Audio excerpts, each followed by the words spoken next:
Mom, please help me, my daughter cried. She had just gotten married 3 months ago, and now, suddenly, she showed up at my doorstep in the middle of the night. What on earth happened? When I saw her, her face was swollen and covered in bruises. I was speechless at the sight of my daughter's changed appearance.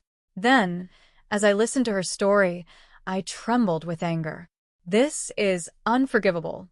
Was his promise to make her happy all a lie? I vowed to get revenge on those people who had done this to my precious daughter. I'm Linda, 50 years old. I divorced when my daughter, Emma, was still young and raised her while working full-time. Although Emma is reserved, she has a strong heart and is a hard worker. Through her persistent efforts, she managed to get a job at the company she had always dreamed of. Emma's presence has been my motivation, helping me move forward even in difficult times.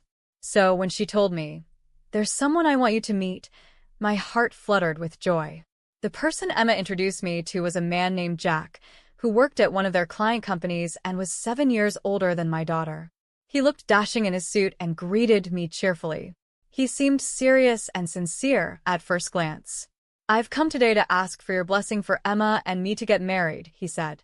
Barely after introducing himself, he came out with such a statement. Emma was only 23 at the time and had only been dating Jack for about 6 months. I had expected to just meet her boyfriend, so I was honestly taken aback. "Well, you're both still young. Don't you think it's a bit early to be thinking about the future?" I gently tried to discourage them, but he straightened his posture and looked me straight in the eye. "I can't think of anyone but Emma anymore. I believe I'll never meet another wonderful woman like her." He pleaded with a serious expression, telling me how much he cared for my daughter. "Jack, I feel the same way, Mom. Please give us your blessing for our marriage," Emma added. If the two of them had already made up their minds, then I would support them. Moved by his passionate feelings and hearing Emma's plea, I gave my consent for them to be together. "Thank you so much. I promise I'll make Emma happy," Jack said. As I watched my daughter and him gaze at each other happily, I couldn't help but smile too. However, after Jack left, I couldn't fully rejoice in their marriage, and an uneasy feeling started to well up inside me. Is this really okay? Isn't it too soon? But I've heard that all parents have mixed feelings when their children get married. To be honest, I had thought my daughter's marriage was still far off, so I probably just wasn't mentally prepared. They looked so happy together. "It'll be fine," I reassured myself. After that, we met Jack's parents, and things progressed smoothly towards the wedding. They were both only children, and Jack's parents, who had always wanted a daughter, seemed to really like Emma. "Mom, I'm thinking of living with Jack's parents after we get married," Emma said. While it's nice that they're fond of her, it seemed they had suggested living together. "Are you sure about this?" "I don't have experience, but I've heard that living with in-laws can be challenging," I replied. "I get along well with his parents, and with Jack there, I'm not worried," she said. "Well, I'm sure you can handle it," I thought, since she was sincere and always loved by her elders.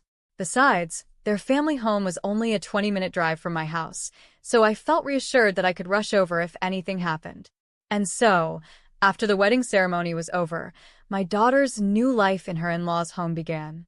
I thought Emma must be eagerly working hard, but about a month after she moved in, changes started to occur. The daily messages from Emma stopped coming, and even when I sent her messages, I rarely got a reply. I didn't want to interfere too much, but I was concerned, so I decided to call her cell phone.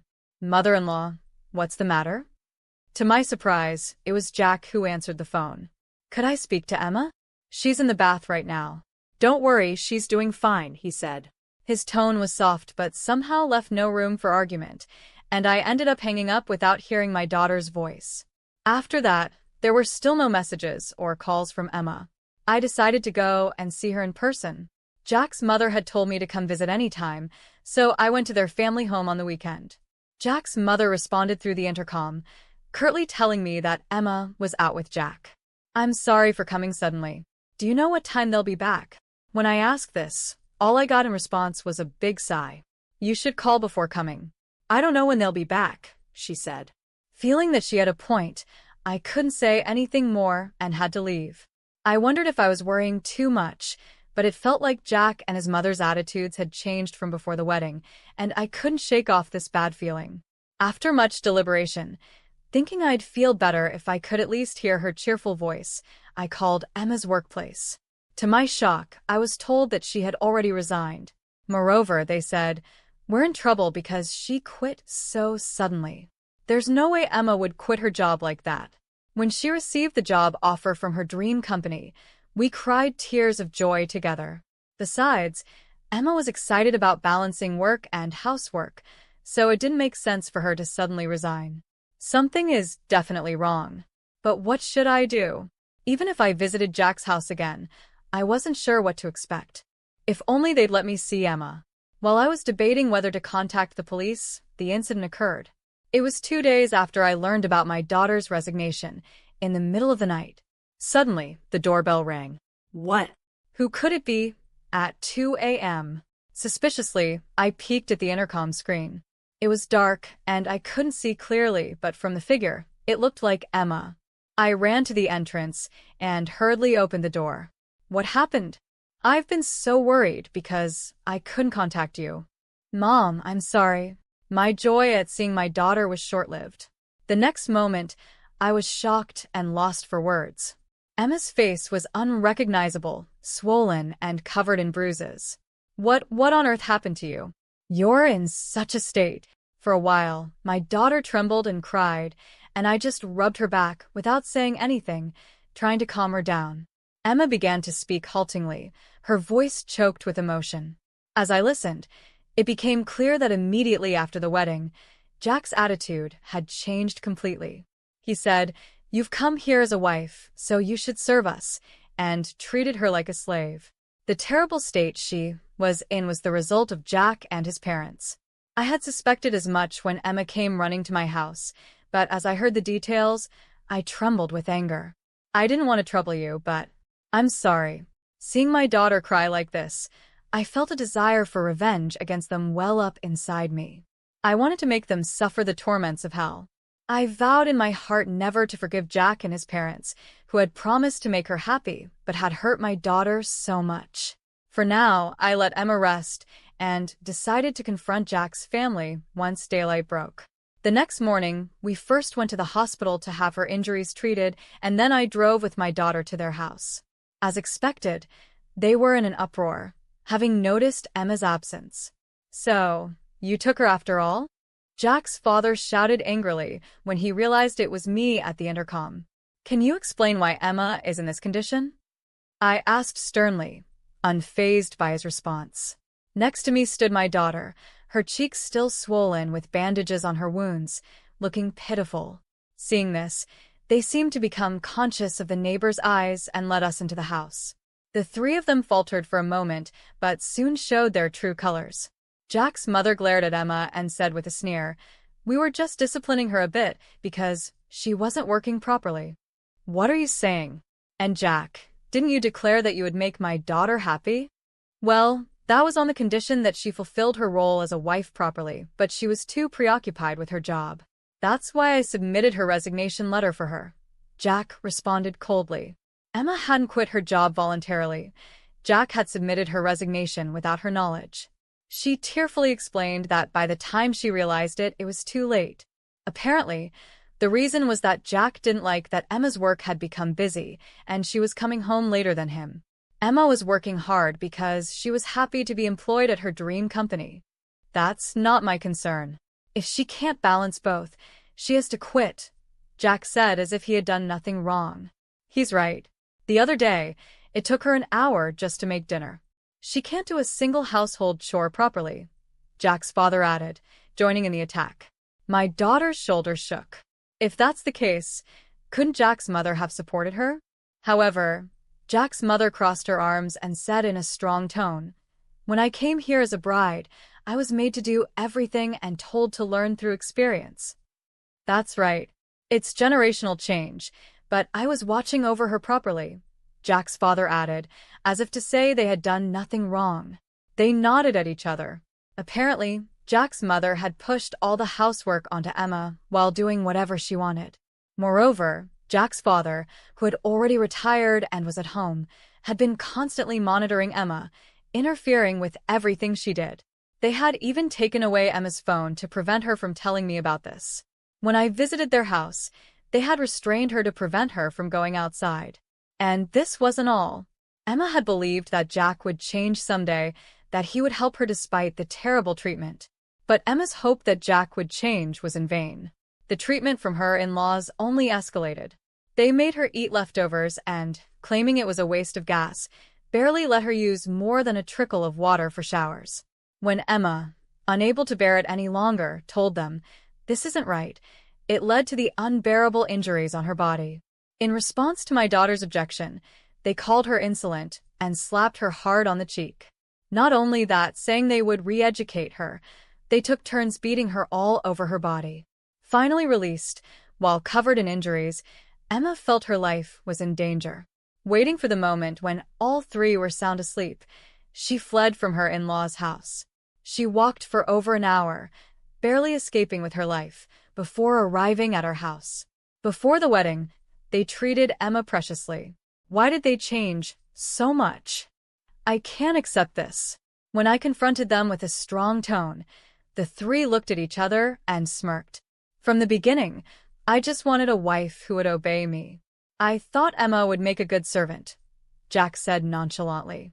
His mother sighed, saying she was really disappointing. Well, she must have learned her lesson from this incident. Why don't we give her another chance? Jack's father suggested, unbelievably. They looked at each other and burst into laughter. That's enough. I couldn't forgive them anymore. Before I could respond, anger welling up from every part of my body, Emma stared at the three of them and spoke out. "How dare you speak to us like that?"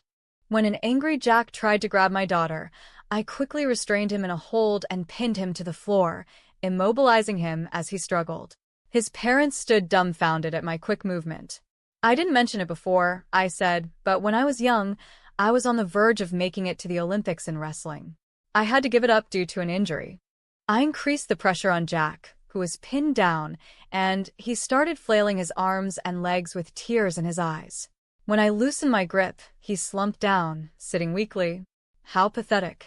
Now, who should I deal with next? I said, cracking my knuckles as I slowly approached his parents. "Please stop," they cried, covering their heads and trembling violently. "I sent my daughter off wishing for her happiness, but I will never forgive you for putting her through this." All three of them shrank back completely at my fierce demeanor. "Jack, please divorce me," Emma said, following my lead, and presented the divorce papers in front of him. "What are you talking about?" "I absolutely won't divorce you," he refused, his face turning red. "This morning, I took my daughter to the hospital and got a medical certificate for her injuries. I've also filed a police report. We have no fault in this, so we'll fight this to the end," I told them, slowly looking at each of the three in turn. At this, they started sweating profusely and panicking, crying out things like, "Please stop," and, "What about our reputation?"